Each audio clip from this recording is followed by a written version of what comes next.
जय जगन्नाथ शुभ सकाळ। आज हूँ 8 जुलाई 2024 सोमवार। आज दिन में 20टी गुरुत्वपूर्ण खबर रही। जदि ये चैनल टी प्रथम कर आसछंती चैनल टी सब्सक्राइब करी बेल आइकन दबाइदेवे और आपण भल पाए स्वरूप गोटे लाइक करदेवे। खबर नंबर 1, गोटे दिन विरति पर आज पुणी छेचिब वर्षा, सतर्क रहिबाकु निर्देश। सारा राज्य में जारी रही वर्षा, उपकूल उत्तर दक्षिण पश्चिम सबुठी जारी रही वर्षा। आगामी 3 दिन धरी राज्यर समस्त जिले में हालुकारु मध्यम धरणर वर्षा हो पारे। आज 8 तारिख बेलू किछि जिले में प्रबल वर्षा हेबा नहीं पूर्वानुमान करिछि भुवनेश्वर पाणीपाग केन्द्र। मध्यप्रदेश और छत्तीसगढ़ उपरे एक लघुचाप वलय सक्रिय रही बेले उत्तर बांग्लादेश एवं पार्श्ववर्ती अंचल उपरे घूर्णिवलय सक्रिय रही। खबर नंबर 2, बड़दाण्डे लीलामय को चाहि हाथ जोड़िले नवीन। गतकाली विश्व प्रसिद्ध रथयात्रा थिला। घंटा घंटा मृदंग हरिबोल हुलुहुली श्रीजीव दर्शन पर बड़दाण्डे पहुंची ओडिशार पूर्वतन मुख्यमंत्री श्रीजुक्त नवीन पट्टनायक। नवीन ठाकुर को देखा पर भावविह्वल हो जाइथिले। से दुई हाथ जोड़ी ठाकुर को एक लयर चाहि रही। लीलामय को देखि नवीन बहुत खुशी हो जाइथिले। सेहीपरि गतकाली महाप्रभु रथटଣା देखा महामहिम राष्ट्रपति द्रौपदी मुर्मू, मुख्यमंत्री मोहन चरण माझी, राज्यपाल रघुवर दास, केंद्र शिक्षा मंत्री धर्मेंद्र प्रधान समेत अन्य नेतृत्ववृंद बड़दाण्ड को आसी ठाकुर आशीर्वाद भिक्षा करथिले। खबर नंबर 3, राजधानी में प्रबल वर्षा, भासिला गाड़ी। राजधानी भुवनेश्वर रे प्रबल वर्षा होईछि। फल इस्कन मंदिर सामना रास्ता वर्षा पानी रे बुड़ी जाइछि। रास्ता रे 5 फुट उच्चरे पानी जमी थिबारु किछि गाड़ी बुड़ी रहिथिबा देखिबाकु मिलिछि। गतकाली रथयात्रा थिबारु उक्त इस्कन मंदिर रे भक्त माने गहली देखिबाकु मिलिछि। भक्त माने रास्ता कड़े गाड़ी रखी मंदिर को जाइथिबा बेले वर्षा होइथिला। फल पानी जमी जिबारु गाड़ी गुड़िक बुड़ी जाइथिला। यह नहीं सूचना रही। खबर नंबर 4, सखांक पाखकु आसिछन्ति सुदामा। श्रीक्षेत्र रे भक्त सुदामा बड़दाण्डे शोई निज सखा को अपेक्षा करथिले सुदामा।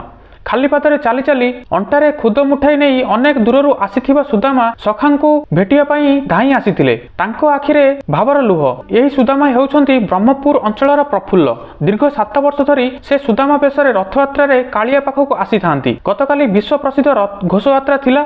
एही दिवस रे अर्थात आषाढ़ शुल्क द्वितीय तिथि रे दारुदिया श्रीमंदिर रत्नदेवी छाड़ी पथ बड़दाण्ड को ओह्लाई थांती। भेरी तुरी बाद्य हरिबोल ध्वनि रे प्रकम्पित होइछि बड़दाण्ड। महाप्रभु को देखा लक्षाधिक भक्तों सुओ छुटी। यह नहीं सूचना रही। खबर नंबर 5, दुख देउछि ब्रह्मपुर, उबुटुबु हेउछि आसाम। राह खोजुछि जीवन। दिन जेतिकी जेतिकी गड़ुछि स्थिति सेतिकी सेतिकी बिगड़िबारे लागिछि। घर भितरे छिड़ा होइछि आंठुए उच्चार पानी। खाइबाकू गंटे दाना नाही। बन्या पानी रे सब किछि बुड़ी जाइछि। फलरे जनबसती मुहा हेलाणी वन्यजंतु। केतेबेले बाघ हाथी तो पुणी केतेबेले लोकंक निकट को माड़ी आसुछि गंडा, जहाद्वारा भୟରେ लोकंक जीवन कटुछि। यह नहीं सूचना रही। खबर नंबर 6, मुख्यमंत्री हेबा परे मंत्रिमंडल उपरे नजर रखिछन्ति हेमंत सोरेन। संप्रति झारखंड रे बड़ राजनैतिक विकास देखिବାକୁ मिलिछि। जून 28 रे हेमंत सोरेन जेल रु बाहरिले एवं चंपाई सोरेन मुख्यमंत्री पदरु इस्तीफा देइथिले। एहा परे हेमंत सोरेन विरोधी दल बैठक रे विधानसभा दलर नेता भाव में निर्वाचित होइथिले। बैठकर परदिन जुलाई 4 रे हेमंत सोरेन झारखंड मुख्यमंत्री होइथिले। वर्तमान सोमवार अर्थात जुलाई 8 रे झारखंड रे कैबिनेट विस्तार करा जिवो। गुरुवार राजभवन रे केवल हेमंत सोरेन मुख्यमंत्री भाव शपथ ग्रहण करथिले। कैबिनेट रे संप्रसारण परे अन्य सहकर्मी माने शपथ ग्रहण करिवे। यह नहीं सूचना रही। खबर नंबर 7, सीमेंट फैक्ट्री रे बड़ धरणर विस्फोरण, 16 आहतों मध्यरु 10 गुरुतर। आंध्र प्रदेश एनटीआर जिले में एक सीमेंट कारखाना रे विस्फोरण घटी 16 जन श्रमिक आहत होइतिले। एही विस्फोरण रे 10 जन कर्मचारी अवस्था गुरुतर थिबा कुहा जायछि। पीड़ित कर्मचारी मध्यरु 10 जन स्थानीय थिबा बेले अवशिष्ट 10 जन उत्तर प्रदेश, मध्य प्रदेश एवं बिहार। आहत कर्मचारी को जगायापेटा एवं विजयवाड़ा निकटस्थ डाक्तरखाना रे भर्ती करा जायछि। खबर नंबर 8, हाथरस दल चकटा घटना रे बड़ बयान देले भोले बाबा वकिल। हाथरस दुर्घटना संपर्क में नारायण हरि छद्मनाभ बाबा सूरज पालଙ୍କ वकिल एपी सिंह एक बड़ दाबी करिसंती। हाथरस दुर्घटना पछरे एक नुआ कारण कहिसंती। से कहिसंती ନାରାୟଣ ହରିଙ୍କ ସମାବେଶକୁ ବଦନାମ କରିବା ପାଇଁ ଷଡ଼ଯନ୍ତ୍ର କରାଯାଉଛି। ତାଙ୍କ ସମର୍ଥନଙ୍କ ମଧ୍ୟରେ ଭୋଲେ ବାବାଙ୍କ ନାମରେ ଜଣାଶୁଣା ଚୁରପାଳଙ୍କ ଓକିଲ ଏପି ସିଂ କହିଛନ୍ତି କିଛି ଲୋକଙ୍କ ଉପରେ ବିଷାକ୍ତ ସ୍ପ୍ରେ ହୋଇଥିଲା, ଯେଉଁଥିପାଇଁ ଲୋକଙ୍କୁ ନିଶ୍ୱାସ ନେବାକୁ ଅସୁବିଧା ହୋଇଥିଲା। ଏହି କାରଣରୁ ସେଠାରେ ଦଳଚକଟା ହୋଇ ଶତାଧିକ ଲୋକଙ୍କ ମୃତ୍ୟୁ ଘଟିଛି। ଖବର ନମ୍ବର 9, ଶସ୍ତା ହେଲା ଏଲପିଜି ଗ୍ୟାସ୍ ସିଲିଣ୍ଡର। ଜାଣନ୍ତୁ କେତେ ଟଙ୍କାରେ ମିଳିବ ଗ୍ୟାସ୍। ପୁଣି ଥରେ ହ୍ରାସ ପାଇଛି ଏଲପିଜି ଗ୍ୟାସ୍ ସିଲିଣ୍ଡର। ସିଲିଣ୍ଡର ପିଛା 30 ରୁ 31 ଟଙ୍କା କମ୍ ମୂଲ୍ୟରେ ମିଳିପାରିବ ଗ୍ୟାସ୍। ଏହି ଖବର ବର୍ତ୍ତମାନ ଉପଭୋକ୍ତାଙ୍କୁ ବେଶ୍ ଆଶ୍ୱସ୍ତି ପ୍ରଦାନ କରିଛି। ତେବେ ଏହି ପରିବର୍ତ୍ତନ ଘରୋଇ ଗ୍ୟାସ୍ ସିଲିଣ୍ଡରରେ ଦେଖାଯାଇ ନାହିଁ। କମର୍ସିଆଲ ଗ୍ୟାସ୍ ସିଲିଣ୍ଡରରେ ମୂଲ୍ୟର ଏହି ପରିବର୍ତ୍ତନ ରେକର୍ଡ କରାଯାଇଛି। ବ୍ୟବସାୟିକ ବ୍ୟବହାର ପାଇଁ ଏଲପିଜି ଗ୍ୟାସ୍ ସିଲିଣ୍ଡର ଦର ହ୍ରାସ ହୋଇଥିବା ବେଳେ ଘରୋଇ ଗ୍ୟାସ୍ ମୂଲ୍ୟରେ କୌଣସି ପରିବର୍ତ୍ତନ ହୋଇନାହିଁ। ଖବର ନମ୍ବର 10, ଅନନ୍ତ ଆମ୍ବାନୀ ରାଧିକା ମର୍ଚାଣ୍ଟ ଫି ୱେଡିଂ ସଙ୍ଗୀତ। ଗୀତ ବୋଲିବାକୁ 83 କୋଟି ଟଙ୍କା ନେବେ Justin Bieber. Billionaire Mukesh Ambani ଏବଂ ନୀତା ଆମ୍ବାନୀଙ୍କ ପୁଅ ଅନନ୍ତ ଏବଂ ରାଧିକା ମର୍ଚାଣ୍ଟଙ୍କର ବିବାହରେ 12 ଜୁଲାଇରେ ହେବାକୁ ଯାଉଛି। ଏହାରି ମଧ୍ୟରେ ଦୁଇ ଜଣଙ୍କ ବିବାହ ସହିତ ଜଡ଼ିତ ପରମ୍ପରା ଅନୁଯାୟୀ ରୀତିନୀତି ଆରମ୍ଭ ହୋଇସାରିଲାଣି। ଏହି ଦୁଇ ଜଣଙ୍କ ପ୍ରି ୱେଡିଂ ଫଙ୍କସନ ଶେଷ ହୋଇସାରିଛି, ଯେଉଁଥିରେ ବଲିଉଡ୍ ଷ୍ଟାରଙ୍କ ବ୍ୟତୀତ ଇଣ୍ଟରନ୍ୟାସନାଲ ଷ୍ଟାରମାନଙ୍କୁ ମଧ୍ୟ ଦେଖିବାକୁ ମିଳିଛି। ଏହି ପ୍ରି ୱେଡିଂ ଫଙ୍କସନ ପ୍ରଥମେ ଜାମନଗର ଏବଂ ପରେ ଇଟାଲୀରେ ଆୟୋଜନ କରାଯାଇଥିଲା। ତେବେ ବିବାହର ପୂର୍ବରୁ ସଙ୍ଗୀତ ରସମ ହେବାକୁ ଯାଉଛି, ଯେଉଁଥିରେ international pop singer Justin ବିବର perform କରିବେ। ଖବର ନମ୍ବର 11, ବିଏସ୍ପି କାର୍ଯ୍ୟାଳୟରେ ଦିଆଯିବନି ଆର୍ମଷ୍ଟ୍ରଙ୍ଗଙ୍କ ସମାଧି। ଦଳ କାର୍ଯ୍ୟାଳୟ ପରିସରରେ ତାମିଲନାଡୁ ବିଏସ୍ପି ରାଜ୍ୟ ସଭାପତି ଆର୍ମଷ୍ଟ୍ରଙ୍ଗଙ୍କ ମୃତଦେହକୁ ସମାଧି ଦେବା ପାଇଁ ମାଡ୍ରାସ ହାଇକୋର୍ଟ ଏକ ଆବେଦନକୁ ପ୍ରତ୍ୟାଖ୍ୟାନ କରିଛନ୍ତି। ସୂଚନା ଅନୁସାରେ ମାଡ୍ରାସ ହାଇକୋର୍ଟ ତାମିଲନାଡୁ ବିଏସ୍ପି ରାଜ୍ୟ ସଭାପତି ଆର୍ମଷ୍ଟ୍ରଙ୍ଗଙ୍କ ମୃତଦେହକୁ ଦଳ କାର୍ଯ୍ୟାଳୟ ପରିସରରେ ସମାଧି ଦେବା ପାଇଁ କରାଯାଇଥିବା ଆବେଦନକୁ ଖାରଜ କରିଛନ୍ତି। ବର୍ତ୍ତମାନ ତାମିଲନାଡୁର ତିରୁଭାଲ୍ଲୁର ଜିଲ୍ଲାରେ ପୋଥୁରା ଗାଁରେ ତାଙ୍କର ଶେଷ ରୀତିନୀତି କରାଯିବ, ଏହା ନେଇ ସୂଚନା ରହିଛି। ଖବର ନମ୍ବର 12, ଗତକାଲି ପାଇଁ ଶେଷ ହେଲା ରଥଟଣା। ଶେଷ ହେଲା ସବୁ ପ୍ରତୀକ୍ଷାର ଅନ୍ତ। ପ୍ରଥମେ ବଡ଼ ଭାଇ ବଳଭଦ୍ରଙ୍କ ରଥଟଣା ଆରମ୍ଭ ହୋଇଥିଲା। ଏହାପରେ ଦେବୀ ସୁଭଦ୍ରା ଏବଂ ପରେ କାଳିଆ ଠାକୁରଙ୍କ ରଥଟଣା ହୋଇଥିଲା। ରଥଯାତ୍ରା ପ୍ରଥମ ପର୍ଯ୍ୟାୟରେ ଗତକାଲି ନନ୍ଦିଘୋଷକୁ ମାତ୍ର 2 ପାଦ ଆଗକୁ ଟଣାଯାଇଛି। ମରିଚିକୋଟ ଛକରେ ତାଳଧ୍ୱଜ ରଥ ପହଞ୍ଚିଥିବା ବେଳେ ରାଜନଗର ସମ୍ମୁଖରେ ମା ସୁଭଦ୍ରାଙ୍କ ରଥ ପହଞ୍ଚିଛି। ଖବର ନମ୍ବର 13, ମୁମ୍ବାଇରେ ପୁଣି ହିଟ୍ ଆଣ୍ଡ ରନ୍। ଜଣେ ମହିଳା ମୃତ। ପୁନେରେ ଦାମୀ କାର ଆରୋହୀଙ୍କୁ ଧକ୍କା ଦେବା ପାଇଁ ଏବଂ 2 ଯୁବକ ଯୁବତୀଙ୍କୁ ମୃତ୍ୟୁ ହୋଇଥିବା ଘଟଣା ମନରୁ ନ ଲିଭୁଣୁ ମୁମ୍ବାଇରେ ଆସିଲା ଆଉ ଏକ ହିଟ୍ ଆଣ୍ଡ ରନ୍ ଘଟଣା। ଗତକାଲି ସକାଳୁ ସକାଳୁ ମୁମ୍ବାଇ ବର୍ଲି ଅଞ୍ଚଳରୁ ଏହି ହିଟ୍ ଆଣ୍ଡ ରନ୍ ମାମଲା ସାମ୍ନାକୁ ଆସିଛି, ଯେଉଁଥିରେ ଜଣେ ମହିଳା ଜୀବନ ଚାଲିଯାଇଛି। ଆଉ ଏହି ଦୁର୍ଘଟଣା ଶିବସେନାର ଜଣେ ହିତାଧିକାରୀଙ୍କ ପୁଅ ଘଟାଇଥିବା ସୂଚନା ସାମ୍ନାକୁ ଆସିଛି।